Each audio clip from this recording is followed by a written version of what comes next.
So the President of the United States, Donald J. Trump, just recognized Jerusalem as the capital of Israel. A lot of people are wondering why.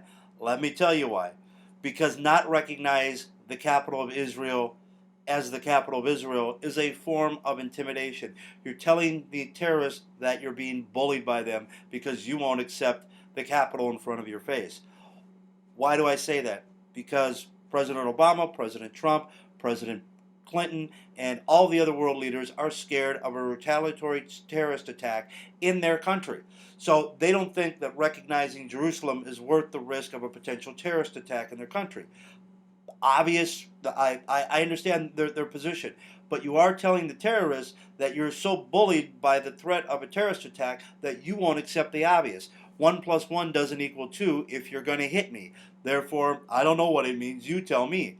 That is a form of intimidation that hasn't led to peace for over 20 years in the Middle East, and it won't lead to peace anywhere if you're intimidated with the threat of terrorism.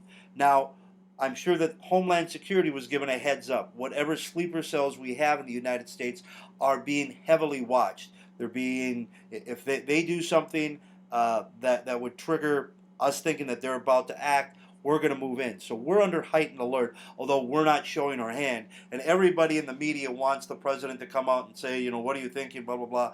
Basically, it's like you're playing poker. Show me your cards before I bet.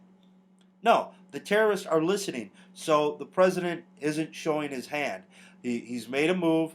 There's going to be retaliatory moves by the Palestinians, by the terrorists around the world. We're going to see what happens, but we're under heightened alert. We knew what the president, or Homeland Security knew what the president was going to do before he did it. So we're prepared for what happens.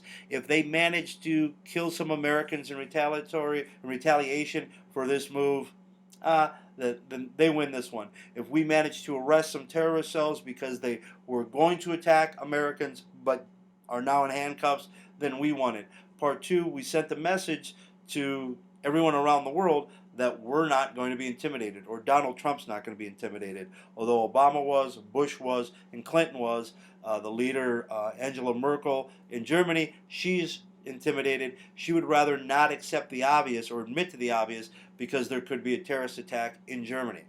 I get it, but you're sending a signal that you can be intimidated. That, you know, in negotiations or in life, even if you are worried about the consequences, you still act like you're not afraid. That leads people to not treat you like you're scared of them.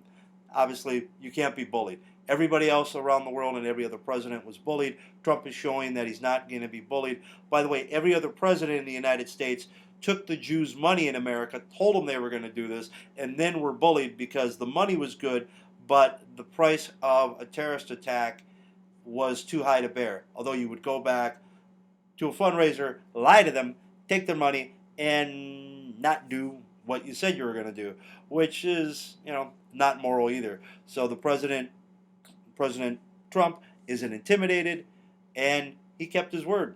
I'm Tim with Tim's TV. Hit the subscribe button below. Share and tell your friends. Listen, you may love me, you may hate me, but tell your friends about me. Thank you.